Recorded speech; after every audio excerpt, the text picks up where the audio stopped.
Don't forget to like this video and subscribe to stay updated with all our latest content.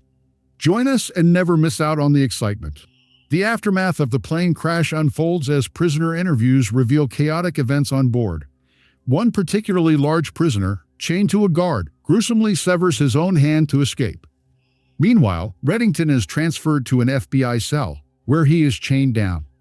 Meanwhile, the task force is scrambling to figure out what's going on, where the passengers all are, and what the plane was.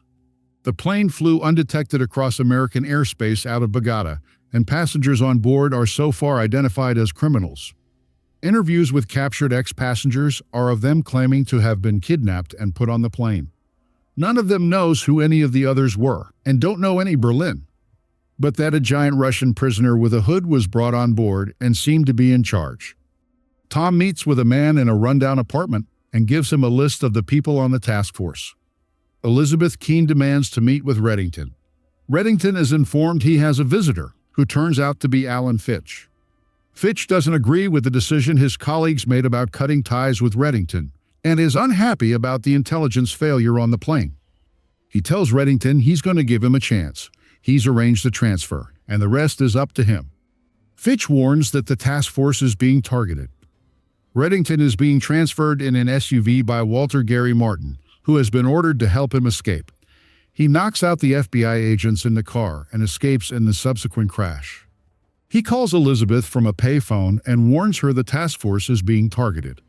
Mira and Ressler are already in the field at a dance club, where they have a lead on one of the escaped prisoners. They split up. While Ressler captures their target, Mira is ambushed by a man with a beard. Her throat. Elizabeth arrives and finds her bleeding out. Elizabeth visits Reddington to tell him Mira is dead. As Ressler interrogates the captured prisoner, they uncover that the plane operation was orchestrated by the SVR, the Russian Foreign Intelligence Agency, as a covert mission to repatriate Russian fugitives. Cooper involves Reddington in the investigation, leading to a confrontation with the Russian ambassador to obtain the passenger manifest. The task force uses the manifest. One of the bodies is burned and is being identified, but there are 3 people still missing, one of whom must be Berlin. Elizabeth and Ressler visit a guard in the hospital for information. The guard in the hospital claims none of the 3 prisoners they have pictures of are Berlin. He tells them what he's heard about Berlin, that the man was a Red Army colonel, then KGB agent, who was notorious for sending enemies to Siberia work camps. However, rumors circulated that his daughter had fallen in love with a dissident. He arranged for his daughter to escape imprisonment. But the Kremlin found out and sent him to Siberia as an example. At some point, he began to get packages containing first belongings of his daughter, then body parts. Eventually, the colonel escaped, allegedly by making a shiv out of his daughter's bone and killing all his guards. He vanished and disappeared to search for the person responsible for his daughter's death. Cooper meets with the FBI agent who assisted Reddington's disappearance, who indicates that the task force can continue if both Reddington and Keene are on board, suggesting strong support from influential figures. However, upon returning to his car, Cooper discovers his driver deceased. Before he can react, he is ambushed and attacked from behind by an assailant wielding a garrote wire. Meanwhile, Tom Keene's contact observes the attack and marks off Cooper's name from their list, indicating another casualty in their scheme. Ressler interviews the assassin, who was picked up 6 blocks from the car. He demands the name, and when the assassin stays silent, begins to strangle him with his jacket. Reddington meets with Fitch and gives him the name, Milos Pavel Kinski. Reddington claims he has no idea why Kinski hates him so much.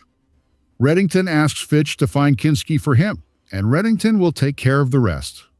Elizabeth meets with Reddington. They don't know if Cooper is going to make it through the night. She asks how her adopted father Sam fit into all this. Reddington relates that Sam told the story that an old friend had shown up scared, that he was leaving town in danger, and needed someone to care for a little girl whose father had died that night in a fire. So Sam took the little girl in and raised her, always protecting her from the information about her biological father. Reddington says he killed Sam because Sam was in pain, and he had to protect Elizabeth from the truth of her father's identity, which she doesn't reveal. Elizabeth's only memory of her father is of him pulling her out of the fire, saving her. Reddington says knowing his identity would put her in grave danger. He expresses real grief at having to kill Sam. Fitch calls to give Reddington a location on Kursky. He lies to Elizabeth that Berlin hasn't been found yet. Reddington goes to the location Fitch provided, killing several guards and finding Kinski just as he gives orders to take out Elizabeth next, then Ressler. At Cooper's hospital bedside, Ressler insists on the phone that there was an 11th passenger and demands that resources be put to find that passenger. Elizabeth keeps watch over unconscious Cooper. Reddington talks with Kinski and tells him that it's critical to his line of work to remember names. Names of allies, colleagues, enemies, their relationships, wives, children, etc. He tells Kinski he has no idea who Kinski is, much less his face. Kinski admits he's been searching for a weakness of Reddington's for years, until he found Elizabeth. Tom gets into the car with Elizabeth while she's distracted and greets her. He has a gun. Reddington asks Kinski for explanations.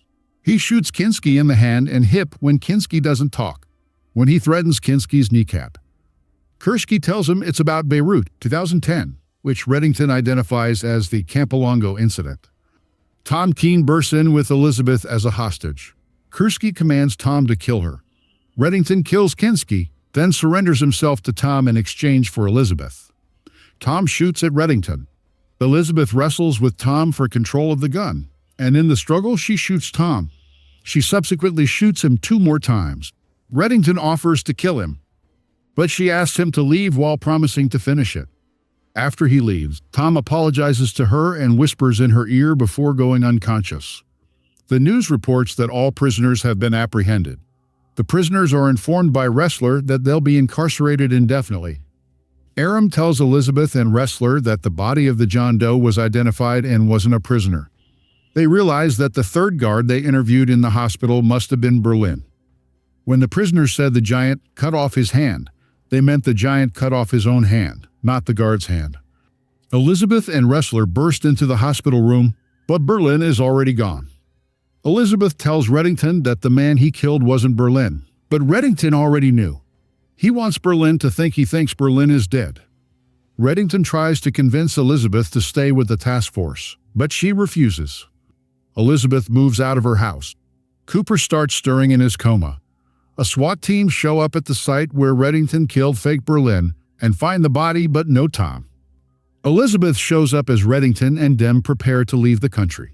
She tells him that Tom told her that her father is still alive. Reddington tells her that he is certain her father is dead.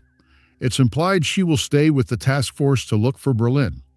Alone in a room, Reddington looks at the picture he took from the stewmaker and takes off his shirt to treat his bullet injury.